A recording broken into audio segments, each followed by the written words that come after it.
De Saigon, des trains partent vers l'intérieur du pays.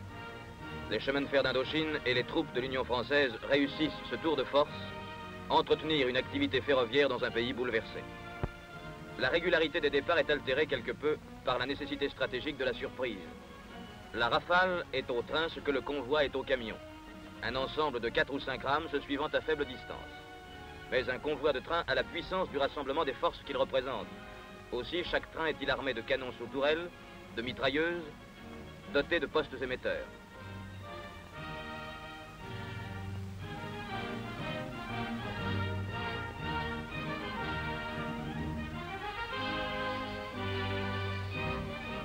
Étrange masse de wagons blindés, ambiance colorée des chemins de fer orientaux.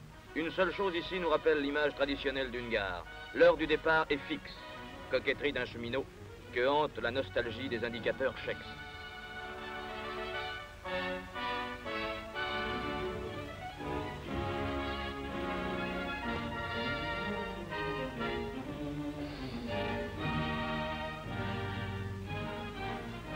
À 1 minute près, le train s'ébranle. Mais quant à l'arrivée, trop d'aléas interviennent pour pouvoir la fixer à 1 jour près. En tête, le train pilote ouvre la marche. Devant la locomotive, 2 plateformes chargées de matériaux de secours. Postée sur la première, la vigie surveille la voie, jette un coup d'œil dans les fourrés, annonce les endroits hasardeux. Derrière le tender, une citerne d'eau, des wagons ateliers. L'autonomie du train doit être totale. L'ensemble constitue un véritable chantier mobile dont l'escorte à bord de wagons blindés assure la protection. Train pilote non bien choisi, il est l'éclaireur de tête qui signalera les surprises du parcours, surmontera tous les obstacles. Derrière lui, les 4 rames du convoi se suivront à 300 mètres de distance. De cette façon, on est sûr que les ponts ne sauteront pas entre 2 trains et que le Viet Minh devra attendre le passage de la Rafale entière pour déboulonner à nouveau les rails, disperser encore le ballast, miner les ouvrages rapiécés.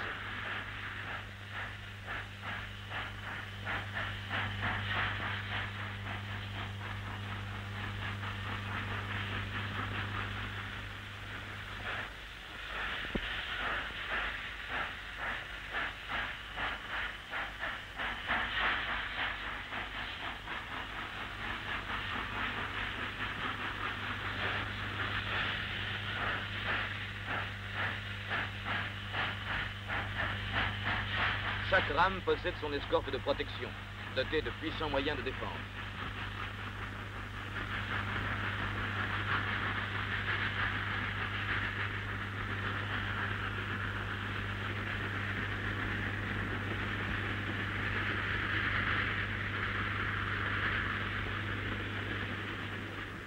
Les faubourgs de Saigon sont traversés.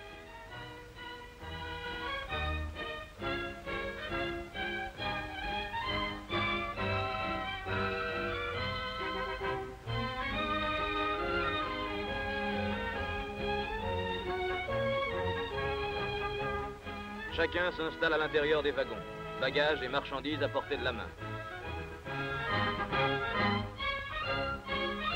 Les amas tendus donnent la formule des wagons-lits populaires. Le paysage défile, images mouvantes sans cesse renouvelées, agrémentant le voyage, en rompant la monotonie des premiers kilomètres sans histoire.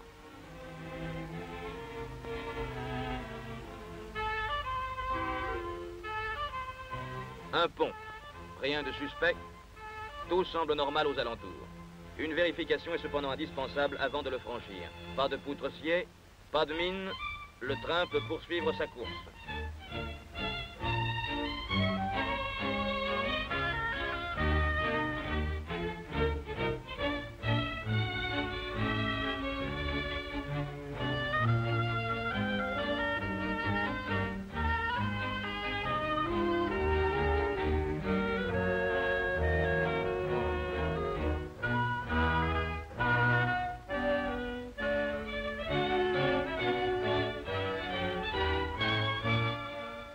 De temps en temps, le train s'arrête en gare, ou plutôt devant un fortin, ou même une simple tour. Ici, le chef de poste remplace le chef de gare, mais rien ne détruit l'illusion de l'arrêt en pleine campagne.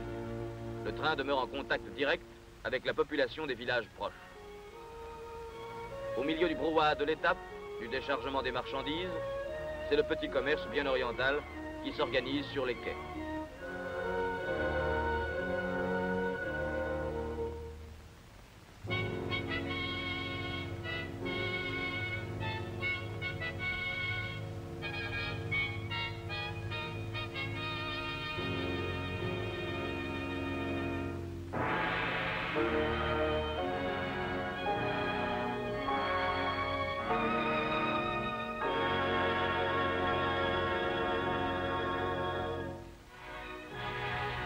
Le train repart.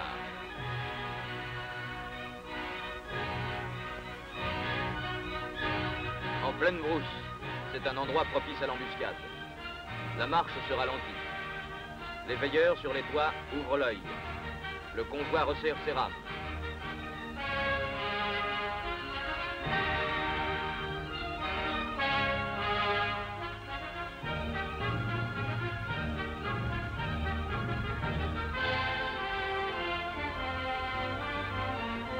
Alerte. Les troupes de sécurité sautent des wagons et entrent aussitôt en action. De chaque côté du ballast, les fourrés sont battus.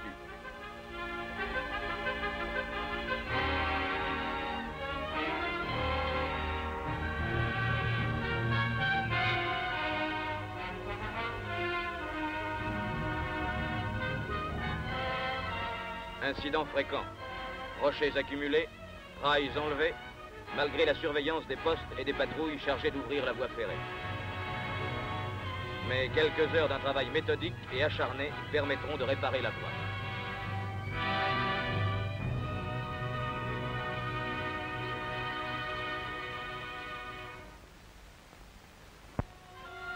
Petite halte, parfois simple fausses alertes.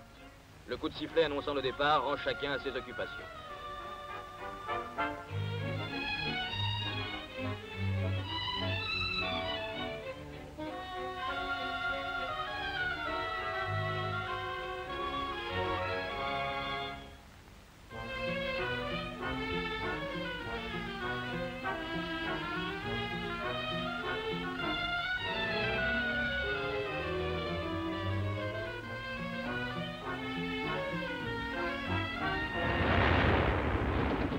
Pas pour longtemps, voici beaucoup plus sérieux. C'est l'embuscade classique, le pont jeté au fond du ravin.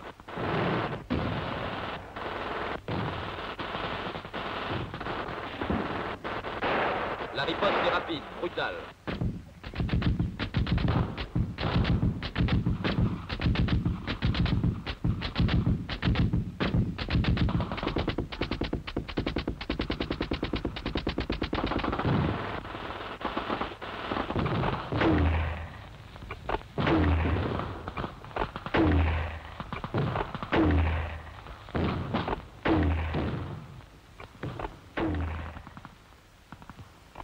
L'attaque repoussée, une solide protection est mise en place pour empêcher tout retour offensif des saboteurs.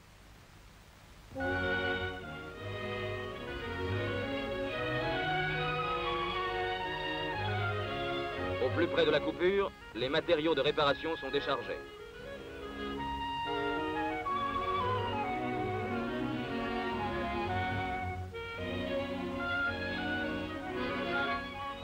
Cheminots français et vietnamiens s'affairent.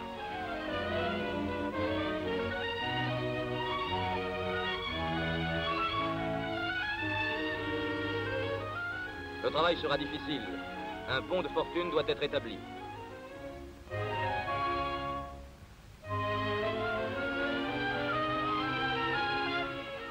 Sans aucune aide extérieure, grâce à sa complète autonomie, une fois encore le train pourra passer.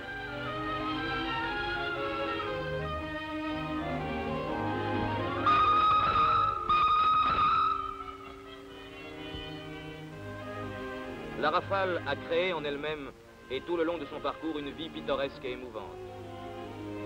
Elle fait corps avec les postes perdus dans la brousse, pour lesquels elle demeure le seul contact avec la civilisation. La Rafale donne autant qu'elle reçoit. Elle protège en passant les tours de garde qu'elle ravitaille. La Rafale crée un courant commercial vers les régions isolées. Elle leur apporte le riz, les matériaux de construction, le pétrole. Elle recueille en échange le gnockman, les bois, le caoutchouc, le sel.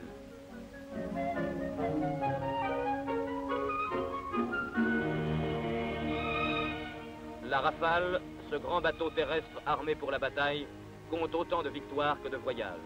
Elle a ses héros. Soldats et cheminots, français et vietnamiens, combattent et meurent pour que le train passe.